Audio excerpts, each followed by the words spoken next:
এই খবরটি নিবেদন করছে স্বামী বিবেকানন্দ ইউনিভার্সিটি, আপনার সন্তানের স্বপ্নের ভবিষ্যৎ গড়ে তোলার একমাত্র সঠিক ঠিকানা। সামনে দুর্গাপুজো, সেই জন্য শব্দবাজি তৈরি করে রেখেছিল কিছু কারিগর।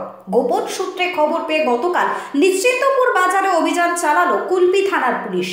উদ্ধার হয় 310 কেজি নিষিদ্ধ শব্দবাজি। গ্রেপ্তার বাজি দোকানদার, নাম স্বরূপ পাজা, বেলপুকুর পাজাপাড়ার বাসিন্দা। স্বরূপ বাবু লাইসেন্স ছাড়াই এই সমস্ত বাজি তৈরি করে মজুত রেখেছিলেন সামনের পুজোর জন্য, আর আজ তাকে তোলা হবে এসিজেএম আদালতে। তাহলে আপনি এতগুলো বাজি কিসের জন্য মজুদ রাখছিলেন, কি বলবেন দাদা?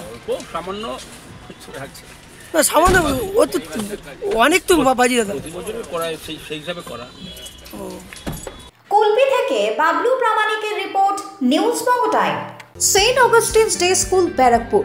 Success for every child. Admission open session 2026 to 2027. Contact number 9007934555.